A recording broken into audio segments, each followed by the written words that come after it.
칼로 쓰이던 무림의 역사, 이제 한 줄의 문장으로 다시 뒤집힙니다. 피와 독, 해독과 희생, 그리고 면제 원문을 둘러싼 마지막 진실 시작합니다. 도성의 벽마다 붙은 공고문이 바람에 흔들렸다. 살아있었다. 그 새 낱말이 무림을 바꾸었다. 칼로도 도구로도 막지 못한 단어였다. 하지만 문장은 피처럼 오래 남는다. 피가 썩기 시작하면 문장도 냄새를 잃는다. 당위원은 그걸 알고 있었다.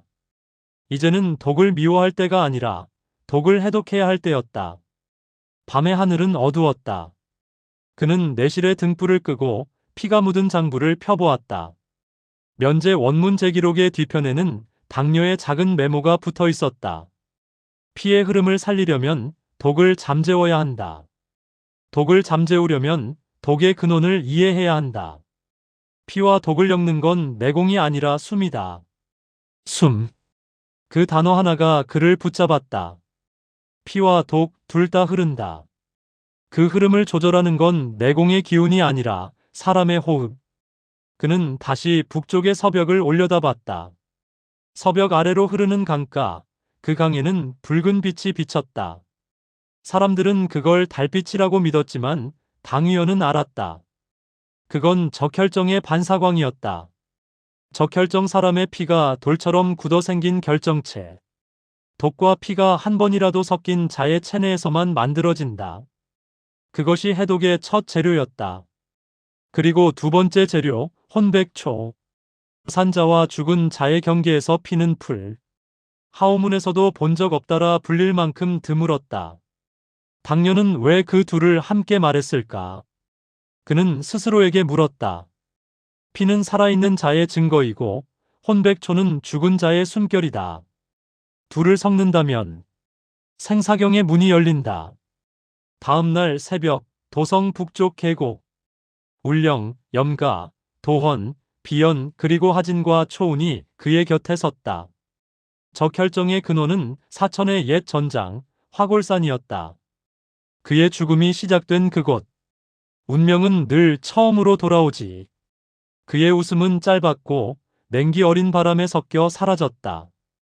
화골산은 이미 폐허였다. 독에 잠식된 땅, 검은 흙 위에서 붉은 수정이 솟아있었다. 달빛을 삼킨 듯한 빛 적혈정. 염가가 조심스럽게 말했다. 공자, 이건 피의 돌입니다. 사람의 생명력이 그대로 깃들어 있습니다. 그래서 해독의 근원이 되지. 그는 손끝으로 붉은 결정을 살짝 쓸었다. 피냄새가 아니라 살아있는 사람의 체온이 느껴졌다. 도원이 낮은 목소리로 물었다. 혼백초는 어디에 있습니까? 비연이 대답했다. 하오문의 기록에 따르면 혼백초는 사람이 죽은 뒤에도 눈을 감지 못한 자의 곁에 핀다고 했습니다. 울령이 숨을 삼켰다. 그럼. 그래. 당위원이 고개를 끄덕였다. 이 산 어딘가 내가 죽었던 자리 근처겠지. 산의 기운은 죽은 피처럼 무겁고 바람은 독의 냄새를 품었다. 땅속에선 오래된 도끼가 아직 숨쉬고 있었다. 당위원은 잠시 숨을 고르며 바닥에 손을 얹었다. 화골산 네가 날 삼켰지만 오늘은 내가 널 읽는다. 그는 피를 떨어뜨렸다. 피가 돌 틈으로 스며들자 돌이 미세하게 진동했다. 붉은 빛이 일렁이고 그 사이에서 초록빛이 서서히 피어났다. 그 빛은 풀의 형체를 이루었다. 혼백초였다. 울령이 놀라 숨을 삼켰다. 이 풀은 피를 먹고 자라나요?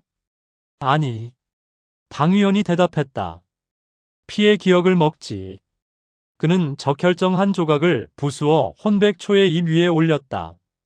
피와 영혼의 기운이 맞닿자 잎의 색이 바뀌었다. 초록이 붉은색으로 다시 검붉은색으로 변했다. 그 순간 산 아래에서 울음소리가 들려왔다. 아니, 울음이 아니라 숨소리였다. 도원이 검을 세웠다. 누굽니까? 그림자가 바위 뒤에서 걸어 나왔다. 당녀였다. 그녀의 얼굴은 이전보다 창백했으나 눈빛은 여전히 살아있었다. 너는 역시 이곳으로 왔구나. 당신이 남긴 맥점을 따라왔습니다. 좋아. 그럼 이제 마지막 비법을 알려주지. 그녀는 혼백초를 바라봤다. 이 풀의 본질은 해독이 아니다. 기억의 전이다. 피의 독은 기억을 망각시키고 혼백초는 기억을 되살린다. 둘을 합치면 사람의 피 속에 있는 독의 기억을 지워버릴 수 있다. 그럼 완벽한 해독제가 된다는 뜻입니까? 울령이 물었다. 당년은 고개를 저었다. 완벽하지 않다. 독을 지우면 사람의 일부 기억도 함께 사라진다. 그래도 살릴 수 있다면. 당위원이 손을 들었다. 그게 나의 선택이다. 그는 적혈정 가루와 혼백초의 즙을 섞어 병에 담았다. 피와 영혼이 만난 액체는 푸른빛과 붉은빛이 번갈아 섞이며 한순간 살아있는 듯 움직였다. 비연이 숨을 내쉬었다. 이걸 뭐라 부르죠? 그는 천천히 대답했다. 혈온단 피와 혼이 하나로 묶인 단약. 그때 바위 아래에서 신음이 들렸다. 한 노인이 쓰러져 있었다. 감찰의 상징이 찍힌 옷. 그의 몸에는 독의 자국이 번져 있었고 맥이 끊어져 가고 있었다. 울령이 급히 다가갔다. 살릴 수 있습니까? 이걸로 시험해보자. 당위원이 혈온단 한 방울을 그의 입술에 떨어뜨렸다. 순간 노인의 몸이 경련을 일으켰다. 피줄이 검게 변했다가 다시 붉게 돌아왔다. 숨이 거칠어지더니 노인의 눈이 번쩍 떴다. 여긴 살아있어. 당위원이 미소 지었다. 당신은 면제의 원문으로 살았다. 노인의 눈에 눈물이 맺혔다. 그 글 정말 사람이 쓴 글이었군요. 당녀가 조용히 말했다. 이제 시작이야. 해독은 병을 고치는 게 아니라 사람을 기억하는 일이니까. 당위원이 피 묻은 손을 하늘로 들어 올렸다. 이제 피는 죄가 아니다. 피는 길이다. 바람이 화골산을 스쳤다. 적혈정이 흔들리며 붉은 빛을 쏟았다. 그 빛이 혼백초의 입 위에서 반사되어 도성의 하늘로 흩어졌다. 마치 붉은 글자들이 다시 쓰이는 듯. 그날 밤 하오문은 그 소식을 전했다. 당문이 해독을 완성했다. 사람들은 그걸 기적이라 불렀지만 그건 기적이 아니라 기억의 복원이었다. 혈온단이 첫 숨을 살려낸 다음 날 도성의 골목은 잠시 밝아졌다. 사람들은 공고문 앞에서 서로의 이름을 불렀고 죽은 줄로만 알았던 자가 돌아와 살아있었다는 새 낱말을 다시 읽었다. 그러나 빛이 길을 비추면 그림자는 길을 따라온다. 그림자의 이름은 영역 습관의 독, 제도의 말투. 그들은 해독을 기적으로 부르지 않았다. 새로운 실험 재료라고 불렀다. 그 소문은 서쪽 빈민가의 허름한 공방에서 시작되었다. 한낮에도 불이 꺼지지 않는 쇠냄새, 바닥에 굳은 검붉은 반점, 벽에는 책장이 아닌 철제 걸쇠가 줄지어 달려 있었다. 문사부의 소속이라 쓰고도 실은 감찰의 쥐꼬리 창고. 사람을 책처럼 꽂아놓고 밤마다 한 장씩 뜯어보던 곳. 하오문이 가져온 짧은 쪽지엔 이렇게 적혀 있었다. 오늘 밤 3경 공방 후창으로 환자 이송. 혈온단 투여 후 반응 관찰 지시 무. 집에 인장 없음. 음영 서명만. 비연이 쪽지를 내려놓았다. 이건 문서가 아니라 습관의 메모야. 서명도 책임도 이름도 없지. 도원이 이마에 땀을 훔치며 대답했다. 그럼 오늘은 칼이 먼저가 아니라 읽기가 먼저야. 당위원이 말을 이었다. 그의 눈빛은 고요했다. 읽는 동안 칼을 늦추고 늦추는 사이 사람을 빼낸다. 밤바람이 골목을 훑었다. 공방의 뒷문은 잠겨 있었지만 잠금은 칼을 막아도 문장을 막지 못한다. 울령이 손거울로 달빛을 꺾어 문살의 못자국을 비췄다. 못자국들 사이로 옅은 흰 가루가 보였다. 무영독의 건조잔재. 문만 열면 독이 먼저 나와요. 그럼 문을 읽어 열자. 당위원이 낮게 말했다. 그는 손바닥에 얕게 피를 내고 피를 문살 사이에 점점이 찍었다. 피점은 서로를 찾아 얇은 선으로 이어졌고 잠금의 굴곡을 따라 한 글자를 그렸다. 앉아 있었다. 문은 그 글자를 이해한 듯 삐걱 소리를 내고 앉듯이 낮아졌다. 빗장이 널쩍다리처럼 풀렸다. 안은 차갑지 않았다. 오히려 살아있는 체온이 곳곳에 걸려 있었다. 서너 명의 포박된 환자, 입술이 푸르게 질린 채 의식이 흐릿했다. 목에는 가는 관이 두 갈래, 한쪽은 도객, 한쪽은 혈흔단 희석액. 관의 끝에는 작은 사발이 매달려 천천히 떨어지고 있었다. 숫자는 없고 이름표만 있었다. 서문장수, 남문물장수, 무명. 울령이 이를 악물었다. 숫자를 버린 줄 알더니 사람을 숫자로 데려왔네. 그래서 오늘은 더 분명하게 읽자. 당위원이 무명 소녀의 관을 먼저 떼어냈다. 목에 맺힌 적색 얼룩이 미약하게 반짝였다. 식골산의 지연 반응. 그는 혈흔단 한 방울을 혀 밑에 흘리고 손바닥의 혈문을 소녀의 흉골에 가볍게 포개었다. 숨. 그가 한 단어를 속삭이자 소녀의 가슴이 아주 조금 들썩였다. 다시. 두 번째 들썩임. 세 번째 들썩임에서 소녀의 눈이 반쯤 열렸다. 추워. 괜찮다. 당위원이 미소를 붙여주었다. 너의 이름은 오늘 여기 첫 줄이 될 거야. 그 순간 공방의 앞채에서 쇠소리가 짧게 울렸다. 비연이 손짓을 보냈다. 온다. 도원이 칼을 뽑지 않고 칼집재 허리에 눕혔다. 염가는 발끝으로 바닥에 쇠조각들을 모아 작은 서진을 그렸다. 하진과 초우는 환자들의 포박근을 모두 풀어 부축 위치를 잡았다. 문이 열리며 세 사람이 들어왔다. 흑포에 얼굴을 반쯤 가린 남자들, 어깨엔 문사부의 작은 침낭이 달려 있었다. 그들의 손에는 침통이 아니라 부통이 들려 있었다. 붓이 아니라 관을 꽂는 통. 혈흔단 반응 기록 3. 첫 번째가 중얼거렸다. 관찰 후 폐기. 두 번째가 답했다. 서명은 없다. 오늘도 음영. 그들의 대화는 문장 같았지만 문장이 아니었다. 명령의 회상일 뿐 책임의 기록이 아니었다. 읽어라. 당위원의 목소리가 그들의 등 뒤에서 흘렀다. 세 사람이 동시에 돌아봤다. 그의 손끝에 얇은 붉은 바늘 서침이 떠 있었다. 오늘의 첫 줄. 그가 허공에 그었다. 사람이 서 있었다. 붉은 글씨가 공기 위에 선명해졌다. 세 사람의 발목이 미세하게 멈췄다. 문장은 발을 늦춘다. 늦춘 사이 도원의 칼집이 툭 앞선 자의 손목을 쳤다. 칼이 아니라 칼집, 베지 않고 안치는 힘. 염가의 손끝이 두 번째의 팔꿈치 관절을 비틀어 관을 떨어뜨렸다. 울령의 거울빛이 세 번째의 동공을 스쳐 시야를 흐리게 했다. 누가 시켰나? 문사부. 좌사. 좌사는 잡혔다. 이제 우사. 이름. 부정 서명 없음.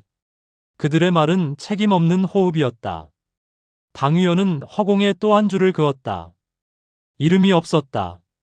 그 순간 공방의 천장 틈에서 철사가 툭 내려왔다. 우사의 장치였다. 철사의 끝에 매달린 작은 병 산공도. 병이 스르르 풀려 입구가 기울었다. 울령이 거울을 반사각으로 틀어 빛을 병목에 쐈다.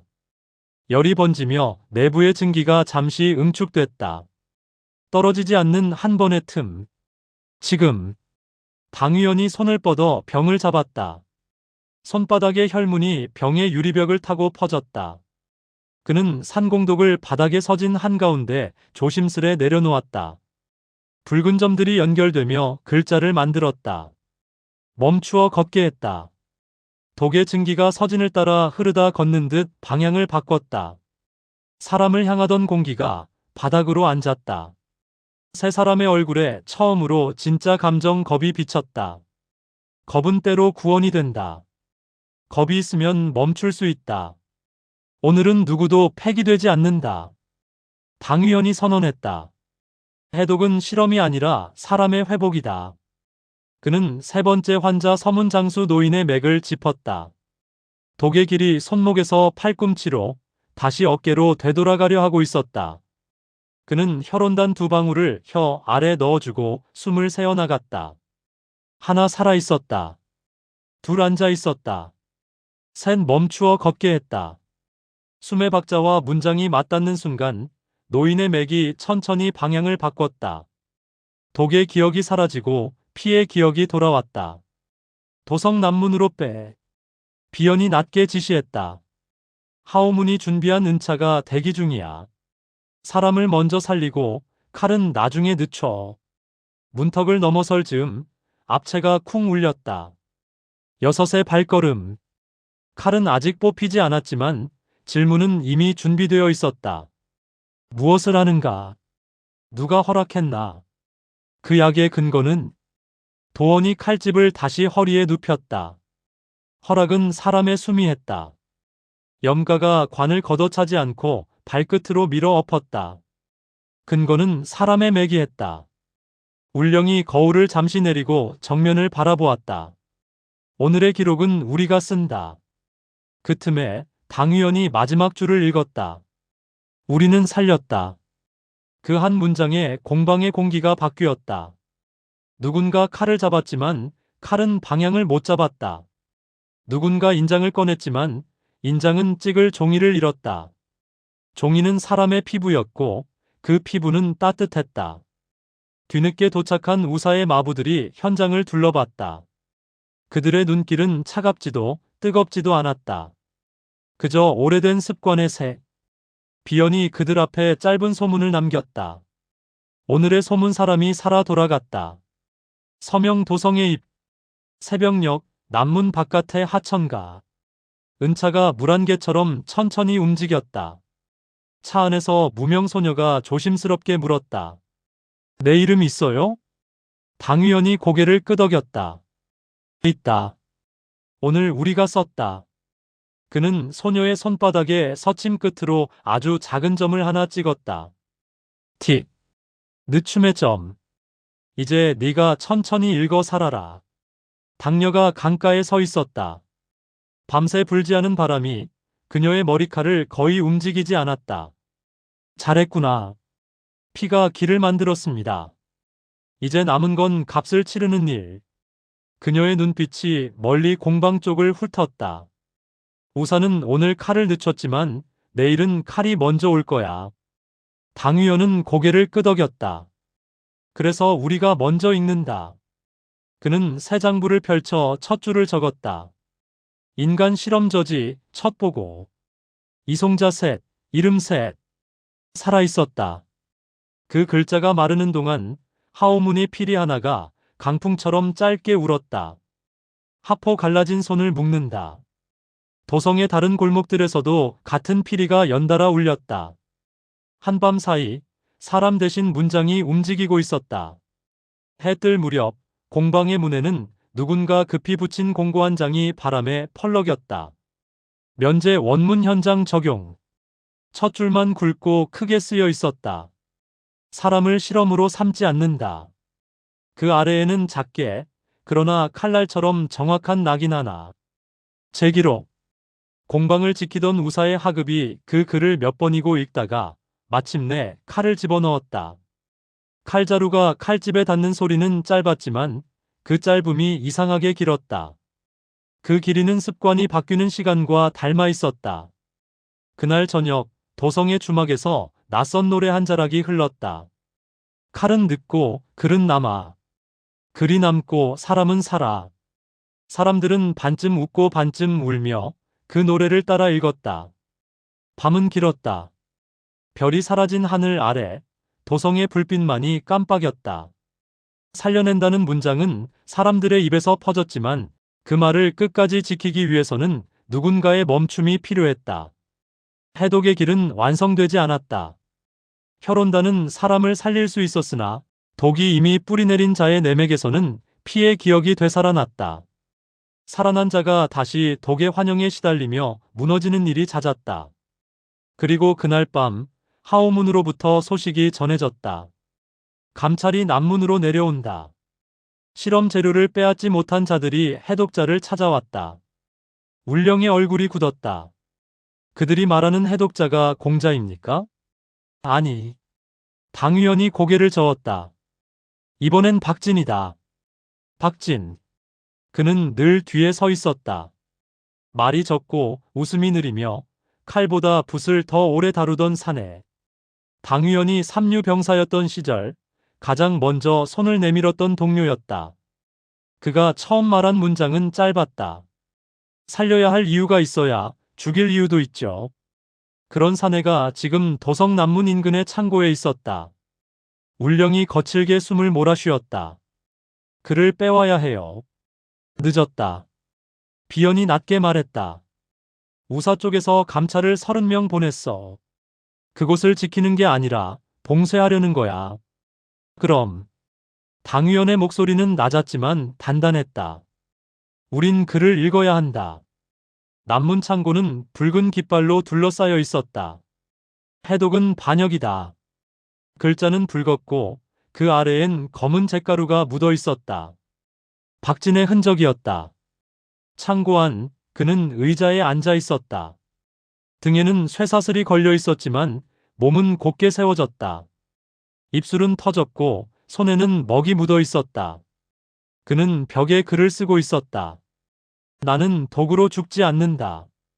독은 나를 기억할 뿐이다. 기억은 누군가를 살릴 수 있다. 그의 손목이 피를 흘리며 떨렸지만 글자는 단 한 번도 끊기지 않았다. 문이 벌컥 열렸다. 감찰의 장교가 들어왔다. 당가에 서자 박진, 혈원단의 재료를 어디에 숨겼나? 박진은 고개를 들지 않았다. 대신 입술을 움직였다. 숨긴 게 아니라 나눴다. 누구에게? 사람에게. 그 말에 감찰의 장교가 웃었다. 사람? 그럼 네가 말하는 그 사람 중 하나가 죽으면 내 약도 끝이겠지. 죽어도 남는다. 박진이 벽을 손끝으로 짚었다. 문장은 사라지지 않으니까. 칼이 그의 어깨를 스쳤다. 핏방울이 흘러내려 바닥에 닿았다. 그 순간 피의 방울이 모양을 이루었다. 살아있었다. 그는 피로 마지막 글을 완성했다. 그 시각, 창고 밖. 당위원 일행은 골목 그림자 속에서 그 피의 냄새를 느끼고 있었다. 공자, 그가. 아니, 아직이야. 당위원은 바닥에 손을 댔다. 맥이 있었다. 그의 피가 아직 글을 쓰고 있어. 울령이 손거울로 달빛을 돌렸다. 빛이 창문 틈으로 들어가 박진의 글자 위에 닿았다. 피의 글자가 빛을 머금으며 움직였다. 글이 살아났다. 내 피를 불에 섞어라. 불은 독을 태우고 피는 불을 진정시킨다. 남문 뒤 우물, 바닥에 해독의 불이 있다. 우물이다. 비연이 소리쳤다. 그가 해독을 남겼어. 도원과 염가가 동시에 뛰었다. 우물은 이미 막혀 있었다. 그들은 돌을 걷어내며 숨을 몰아쉬었다. 이 아래 뭐가 있죠? 불. 당위원이 대답했다. 그가 남긴 불. 돌판을 들어 올리자 안쪽에서 붉은 불빛이 새어나왔다. 그러나 불이 아니라 빛이었다. 혼백초의 잎이 태워지며 피워낸 푸른 불. 그 안에서 혈원단의 가루가 은은하게 빛나고 있었다. 해독의 불. 그 순간 창고에서 폭발음이 터졌다. 감찰의 장교가 박진을 찌르려다 그의 피가 흩어지며 불과 섞였다. 붉은 빛이 하늘로 솟구쳤다. 불은 사람을 태우지 않았다. 대신 공중에 한 문장이 떠올랐다. 사람은 독이 아니다. 울령이 눈을 감았다. 비연이 입술을 깨물었다. 그가 남은 거야. 그래. 당위원이 고개를 숙였다. 그는 이제 불의 문장이 되었어. 다음 날 아침 남문 거리에는 붉은 재가 깔려 있었다. 사람들이 손으로 그 재를 모았다. 이건 독이 아니야. 박진의 글이야. 아이들이 그 재 위에 손가락으로 글자를 썼다. 살아있었다. 울령은 조용히 중얼거렸다. 그의 자리는 앉은 채로 남았네. 당위원은 대답하지 않았다.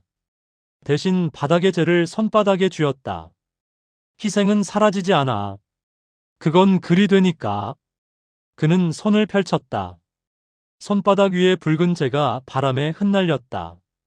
그 재가 하늘로 날며 문장이 되었다. 사람의 피로 사람을 살린다. 그날 이후 사람들은 남문을 지나며 박진의 자리를 보았다. 의자가 불에 타 사라졌지만 그 자리에 앉은 그의 그림자는 여전히 남아 있었다. 마치 누군가가 앉아 글을 쓰고 있는 듯이. 비는 오지 않았지만 본가의 기와장 위로 비 내린 뒤 같은 냄새가 감돌았다. 남문에서 박진의 재가 하늘로 흩어진 다음 날 사람들은 공고 앞에서 조용히 서성였다. 살아있었다라는 새 낱말이 여전히 벽을 붙들고 있었고 그 문장을 읽는 눈동자마다 붉은 빛이 미세하게 번졌다. 그러나 당문 앞마당에는 빛이 없었다. 오랜 집의 습관은 아무렇지도 않게 어둠을 입고 서 있었다. 당위원은 내실 서고의 문턱에서 한 걸음 멈추었다. 문턱 아래 어젯밤 새로 깔린 얇은 재가 발끝에 스쳤다. 남문에서 가져온 박진의 재였다. 그는 허리를 굽혀 재 한 줌을 집어 손바닥에 펼쳤다. 재 속의 불씨는 이미 식었으나 냄새는 남아 있었다. 그를 간 맞힌 종이의 냄새. 오늘은 문이 먼저야. 비연이 창턱에 팔꿈치를 얹고 말했다. 칼과 장부보다 문이 더 오래된 집이라면 문을 열어야 하지. 울령이 낮게 호흡을 맞췄다. 진실의 문. 도어는 칼을 뽑지 않고 칼집을 허리에 눕혔다. 문이 열리면 칼은 늦는다. 서고 안은 변한 것이 없었다. 냄새도 먼지도 책장의 빈칸도 그대로였다. 다만 변한 것이 있다면 장정 묶음 아래 깔린 얇은 석판 하나. 어젯밤엔 없던 돌이었다. 누군가 아무도 모르게 들여놓은 물건. 당운침이 손끝으로 돌의 모서리를 두드렸다. 세 줄. 그가 중얼거렸다. 내가 늘 읽었던 그 세 줄의 박자. 당위원은 고개를 끄덕였다. 그는 손바닥을 베어 피를 한 방울 떨어뜨렸다. 피가 석판 위에서 번지며 세 줄의 얇은 선을 만들었다. 살아있었다 첫 줄. 앉아있었다 둘째 줄. 멈추어 걷게 했다 셋째 줄. 석판의 틈이 아주 미세하게 벌어졌다. 삭 돌이 숨을 쉬는 소리가 들렸다. 서고 바닥이 마치 오래된 종이처럼 한켠이 들려 올라갔다. 그 아래로 내려가는 좁은 계단, 돌에 닿아 반들거리는 발자국들. 문은 오래전부터 열렸고 사람만 몰랐던 거군요. 울령이 속삭였다. 아니. 당운침이 고개를 저었다. 사람은 알았다. 다만 읽지 않기로 했을 뿐. 계단 아래는 차갑지 않았다. 공기엔 묵향도 동네도 없었고 오히려 숨이 편했다. 사람의 호흡이 절대로 끊기지 않도록 맞춰놓은 하오문식 조율기의 울림이 벽 속 깊이 숨겨져 있었다. 비연이 벽을 가볍게 툭 치자 벽면에 흐릿한 문양이 떴다. 매화가 아니었다. 사람과 문이 겹쳐진 도형, 인문의 인장. 여기였군요. 당위원이 낮게 말했다. 면제의 원문이 숨은 자리. 지하실 한가운데 낮은 돌상, 그 위에 얇은 금속책이 놓여 있었다. 종이가 아니었다. 철과 은을 얇게 둘러 피의 매개만 반응하도록 만든 혈서처. 표지는 닫혀 있었고 자물쇠에는 글자가 없었다. 대신 작은 점 하나 당뇨의 점, 늦춤이었다. 당위원은 박진의 재를 한 꼬집 집어 점 위에 올렸다. 틱. 점이 열렸다. 혈서첩의 표지가 스스로 펼쳐졌다. 첫 장에는 문장이 아니었다. 오역의 목록이었다. 줄마다 원문과 오문이 나란히 적혀 있었다. 면제 책임의 유보 오역 면죄 죄의 소거. 실험 증명의 과정 오역 시술 집행의 권한. 기록 사람의 문장 오역 수치 계산의 항목. 울령의 손끝이 떨렸다. 이건 문장으로 사람을 없애는 기술이잖아요. 비연이 이를 악물었다. 하오문이 평생 싸운 상대가 칼이 아니라 이 오역이었다는 걸 오늘에서야 똑바로 본다. 둘째 장에는 이름이 적혀 있었다. 칼의 장수도 독의 장인도 아닌 필사수들의 이름. 문사부 좌사 진역의 명 아래 작은 이름이 촘촘히 이어졌다. 윤무겸 대필사 오역 승인 및 통일. 장복서 장부 재편집 삭제 규약 관리. 백수온 인장 관리 서명 대행. 도원이 낮게 으르렁거렸다. 칼이 아니라 붓으로 사람을 죽인 자들이군. 당운침은 고개를 숙였다. 집이 가장 깊이 숨긴 손들이다.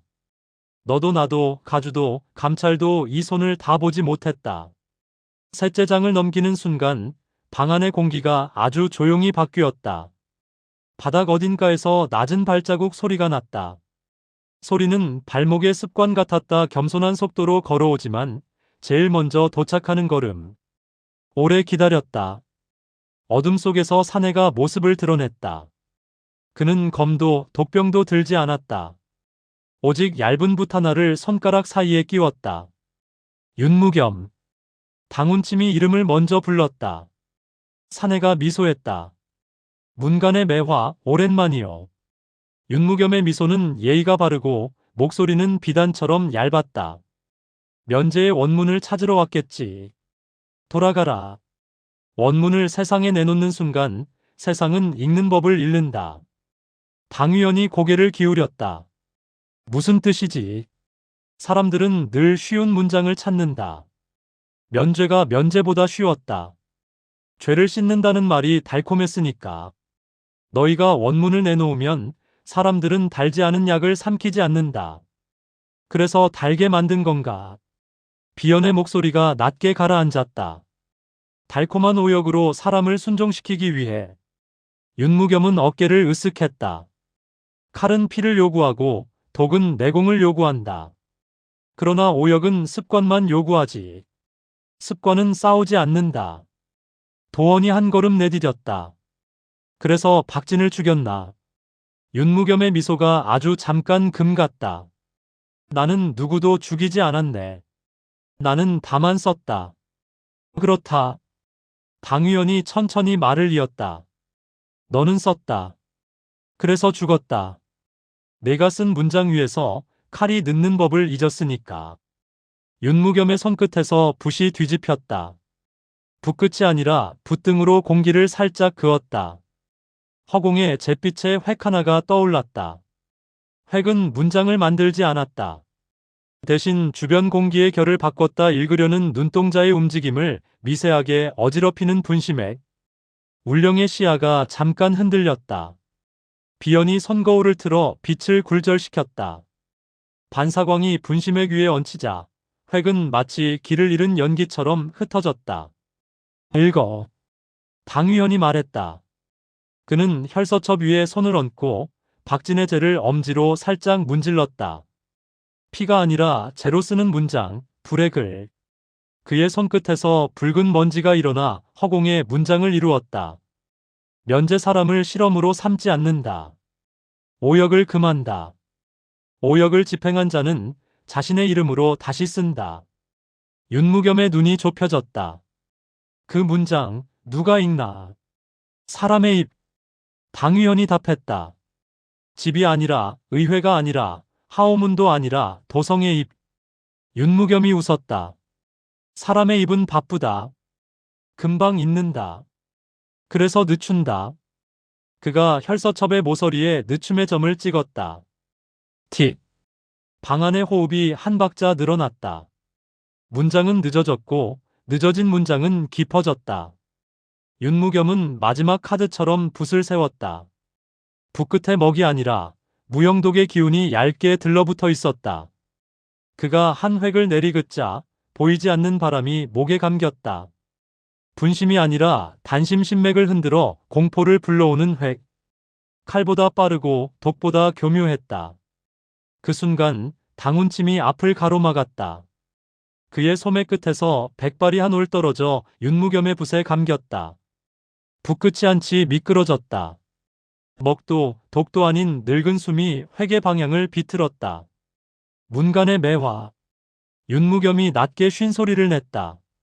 아직도 서 있나? 문이 닫히면 향기를 버리지. 당운침이 숨을 고른다. 오늘은 조금 더 향기로워야 한다. 울령과 비연이 동시에 움직였다. 울령은 거울로, 비연은 등불로 윤무겸의 붓끝에 교차의 빛을 얹었다. 빛과 빛이 십자를 이루며 붓을 안 쳤다. 도원의 칼집이 붓등을 툭 쳐서 바닥에 굴렸다. 염가의 손끝이 허공에 한 줄을 그었다. 앉아 있었다. 문장이 떨어지는 자리마다 윤무겸의 발이 멈추었다. 끝내지. 윤무겸이 낮게 내뱉었다. 원문을 내놓으면 집은 해체된다. 무림은 규약을 잃는다. 내가 만든 해독은 곧 새로운 독이 된다. 맞아. 당 의원이 담담히 고개를 끄덕였다. 그래서 규약을 다시 쓰는 거다. 칼이 아니라 문장으로, 집이 아니라 사람으로. 그는 혈서첩의 마지막 장을 펼쳤다. 그 페이지에는 아예 글자가 없었다. 빈칸만 가득했다. 윤무겸이 코수슴을 쳤다. 봐라. 원문은 텅 비어 있다. 아니. 당 의원이 박진의 죄를 그 빈칸 위에 살짝 뿌렸다. 제가 결을 따라 엉기며 숨은 문장을 드러냈다. 이 장은 비워둔다. 읽는 자가 쓴다. 사람이 처음 한 줄을 쓴다. 방안이 아주 길게 조용해졌다. 윤무겸의 미소가 사라졌다. 그의 어깨에서 기운이 가늘어졌다. 그게 규약이 된다고 믿나? 믿는다. 당 의원이 대답했다. 왜냐하면 우리는 이미 썼으니까. 살아있었다. 그 한 줄이 무림을 바꾸는 걸 봤다. 윤무겸의 붓이 바닥에서 멈췄다. 그는 고개를 들었다. 나를 어찌할 셈인가. 비연이 먼저 입을 열었다. 하오문식으로 하면 간단해. 이름을 씌워서 내보내는 거야. 내보낸다고? 도원이 눈을 번쩍였다. 그래. 도성의 골목마다 공고를 붙여. 오역 대필사 윤무겸, 오늘부터 자신의 이름으로 다시 쓴다. 감춰진 손은 칼을 잡지만 드러난 손은 붓을 내려놓는다. 윤무겸이 씁쓸히 웃었다. 이름을 주는 게 벌이 되는 세상이군. 아니. 당 의원이 천천히 고개를 저었다. 이름을 돌려주는 게 치료다. 그는 혈서첩을 덮었다. 덮는 소리는 얇았지만 그 얇음이 길었다. 오래된 집의 습관이 조금씩 금 가는 소리와 닮아 있었다. 당운침이 계단 쪽을 가리켰다. 가주가 기다린다. 가주의 내실. 차는 식어 있었고 잔의 위치는 어제와 달랐다. 가주는 단 한 번도 서고 아래의 문에 대해 묻지 않았다. 대신 당 의원에게 물었다. 읽었느냐? 읽었습니다. 믿느냐? 믿습니다. 너를 믿느냐고 묻지 않았다. 가주의 눈빛이 고요했다. 사람을 믿느냐고 물었다. 당 의원은 잠시 눈을 감았다가 떴다. 사람을 믿습니다. 어제의 오역을 오늘의 원문으로 바꿀 수 있는 건 사람뿐이니까요. 가주는 느리게 고개를 끄덕였다. 좋다. 그럼 집은 오늘부터 비워둔다. 첫 줄은 사람이 쓴다. 그가 손을 들어 작은 인장을 내보였다. 제 기록. 그 인장은 더 이상 면죄의 도장이 아니었다. 비움의 도장, 첫 줄을 위해 남기는 틈. 당운침이 그 인장을 받아 서고의 공고지 위에 찍었다. 붉은 인형이 번지며 가장자리를 물들였다. 그 붉음은 피가 아니었고 죄도 아니었다. 늦춘 시간의 색이었다. 비연이 창밖을 보며 짧게 말했다. 오늘의 소문집은 비워두었다. 서명 도성의 입. 울령이 미소를 지었다. 그리고 내일의 소문 사람이 첫 줄을 썼다. 당 의원은 창턱에 박진의 죄를 아주 조금 남겼다. 바람이 들어와 그 죄를 밀었다. 제가 바닥에 내려앉아 작은 글자를 만들었다. 살아있었다. 그는 속으로 조용히 답했다. 그래, 넌 살아있다. 우리가 읽는 동안은 언제나. 그날 저녁 의회는 긴 회합 소집을 공표했다. 무림맹의 대표, 구파일방의 장로, 사파의 통전관, 하오문과 도성의 상인회까지 모든 입들이 모이는 자리. 주제는 단 하나. 면제 원문 무림 전역 적용. 사람들은 회합장의 문을 지켜보며 웅성거렸다. 칼을 든 자도, 붓을 든 자도, 빈손의 자도 모두 같은 속도로 숨을 쉬었다. 그 속도는 느렸고 느린 만큼 길었다. 늦춘 호흡은 오래 남는 문장을 만든다. 당위원이 회합장 입구에서 하늘을 올려다보았다. 별은 보이지 않았으나 밤은 맑았다. 그 맑음 속에서 그는 박진의 목소리를 들었다. 살려야 할 이유가 있어야 죽일 이유도 있죠. 그는 고개를 끄덕였다. 그래. 오늘 우리는 이유를 쓴다. 문이 열렸다. 사람들이 앉았다. 칼은 늦춰졌다. 문장이 시작되었다. 밤은 도성 위를 천천히 가라앉히며 숨을 길게 들이켰다. 모든 집의 등불이 한 번에 꺼지고 단 하나의 불빛만 남았다. 무림맹 회합당. 그 불빛은 금빛도 붉은빛도 아닌 묘한 회색빛이었고 마치 수많은 잎들이 동시에 속삭이는 듯한 울림을 품고 있었다. 오늘은 면제 원문이 무림 전역에 적용될지 여부를 결정하는 날이었다. 검의 시대를 마무리할 수 있을지도 모르는 회의, 혹은 피해 규약을 다시 불러오는 심판의 자리였다. 당위원은 회합당 정문 앞에서 잠시 걸음을 멈췄다. 문 앞에는 각 문파의 깃발이 바람에 펄럭였다. 무당의 청색, 화산의 주황, 소림의 황토, 그리고 사천단가의 붉은 문장. 그 가운데 하오문의 회색 깃발이 조용히 흔들리고 있었다. 그 깃발에는 한 줄의 글이 적혀 있었다. 사람이 첫 줄을 쓴다. 그 문장을 본 순간 당위원은 숨을 고르게 내쉬었다. 그의 곁에는 울령과 비연, 도헌, 염가, 초운이 서 있었다. 모두 검을 품고 있었지만 그 검은 오늘을 위해 늦추어진 검이었다. 오늘은 싸움이 아니라 말의 날이에요. 울령이 조용히 말했다. 당위원은 고개를 끄덕였다. 맞아. 오늘은 말이 칼이 된다. 하지만 그 칼은 사람을 베지 않기를. 회합당의 문이 열렸다. 무림맹의 대회의장은 천여 개의 등불로 밝았다. 등불 하나마다 다른 문파의 상징이 새겨져 있었고 중앙에는 하얀 원형 좌석이 있었다. 그곳에는 각 문파 대표와 장로들이 이미 자리를 잡고 있었다. 가장 앞줄에는 무림맹주가 앉아 있었다. 백발의 붉은 도포, 눈빛은 칼끝처럼 예리했다. 당가의 제1공자 당위헌. 맹주의 목소리가 울렸다. 면제의 원문이라 불리는 문서를 들고 무림의 규약을 바꾸려 한다지. 그의 음성은 냉정했지만 그 안에 흥미가 묻어 있었다. 당위원은 한 걸음 나아가 혈서첩을 펼쳤다. 그 안에는 붉은 재로 새겨진 문장이 있었다. 면제 사람을 실험으로 삼지 않는다. 첫 줄은 사람이 쓴다. 그는 천천히 말했다. 이 문장은 당가의 문서가 아닙니다. 사람이 처음 쓴 글입니다. 피로, 숨으로, 그리고 목숨으로. 그의 말이 끝나자 회의장의 공기가 묵직해졌다. 무당의 장로가 자리에서 일어났다. 좋은 말이요. 그러나 문장이 세상을 지키지 못하오. 칼은 여전히 살아있고 독은 여전히 사람을 죽이요. 화산파의 장문도 말을 이었다. 이런 이상은 오래가지 못한다. 무림은 원래 피로 다져진 땅이요. 그때 비연이 천천히 일어섰다. 그 피가 누구의 것이었습니까? 명예로운 자들의 피였습니까? 아니면 이름조차 기록되지 않은 병사들의 피였습니까? 그녀의 말이 끝나자 장로들의 입술이 잠시 다물렸다. 울령이 거울을 들었다. 등불의 빛이 반사되어 천장으로 퍼졌다.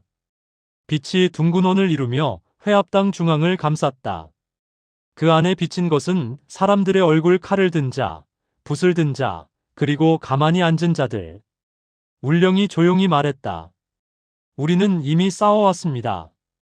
이제는 읽어야 할 때입니다. 무림맹주는 잠시 눈을 감았다. 읽는다는 것은 믿는다는 뜻이요. 맞습니다. 당위원이 고개를 숙였다. 저는 오늘 무림맹이 믿을 수 있음을 보이려 합니다. 그는 혈서첩의 마지막 장을 펼쳤다. 빈 페이지 위에 손가락으로 피를 묻히고 한 줄을 썼다. 오늘 우리는 사람을 면한다. 순간 모든 등불이 동시에 흔들렸다. 불빛이 바람을 따라 흔들리며 천장에 글자를 새겼다. 사람을 면한다 그 한 줄이 금빛으로 번졌다. 그러나 그때 회의장 한켠에서 붉은 폭발음이 터졌다. 사파의 잔당, 현사왕의 잔병들이 갑작스레 난입했다. 그들의 손에는 검이 아니라 독병이 들려 있었다. 면제. 웃기지 마라. 우리는 피로서만 자유롭다. 당위원이 즉시 서침을 던졌다. 붉은 빛이 허공에 글을 그렸다. 앉아 있었다. 그 문장이 공기 중에 떠오르자 사파의 병사들이 잠시 멈칫했다. 그 틈에 도원과 염가가 몸을 날려 그들의 병을 걷어찼다. 병은 바닥에 굴러 부서졌지만 독은 퍼지지 않았다. 울령이 반사광을 모아 독의 기운을 흡수했다. 빛이 푸른 안개로 바뀌며 허공에서 사라졌다. 칼을 늦추어라. 당위원의 외침이 회의장 전체에 울렸다. 오늘은 피로 결론을 내리지 않는다. 문장으로 말하자. 무림맹주가 자리에서 일어났다. 그의 손에는 오래된 검이 들려 있었다. 이 늙은이도 이제야 이해하오. 칼은 사람을 늦추지만 문장은 사람을 남기지. 그는 검을 천천히 내려놓았다. 오늘 무림은 처음으로 한 줄을 읽는다. 그 말에 따라 각 문파의 대표들이 자리에서 일어나 검을 눕혔다. 화산파, 무당, 소림, 개방, 그리고 마지막으로 사천당가의 깃발이 내려졌다. 하오문이 그 옆에 조용히 깃발을 꽂았다. 그 깃발에는 단 한 문장만이 있었다. 살아있었다. 등불이 꺼지고 회의장은 조용해졌다. 누구도 말하지 않았으나 모든 사람의 가슴 속에서 같은 문장이 천천히 울렸다. 이제는 피로 쓰지 않는다. 이제는 글로 산다. 그날 밤 도성의 하늘엔 별이 없었다. 대신 수천 개의 등불이 길 위에 놓였다. 사람들이 서로의 이름을 부르고 그 이름을 공중에 써내려갔다. 바람이 불자 불빛이 서로 얽히며 하나의 문장을 이루었다. 오늘 우리는 사람을 면한다. 그 문장이 도성 전체를 덮었다. 칼도 독도 피도 아닌 사람의 입이 만든 세상의 첫 약속이었다. 당위원은 그 불빛 아래서 조용히 눈을 감았다. 박진의 목소리가 바람 사이로 들려왔다. 살려야 할 이유가 있어야 죽일 이유도 있죠. 그는 속으로 답했다. 이제 우리 모두 이유를 썼다. 그리고 그의 손끝에서 마지막 재 한 조각이 흩날렸다. 그 재는 밤하늘로 올라가 별 하나가 되었다. 오늘의 이야기는 여기까지입니다. 들어주셔서 감사합니다. 구독과 좋아요는 큰 힘이 됩니다. 계속해서 이어질 현사왕의 붕괴로 찾아오겠습니다. 감사합니다.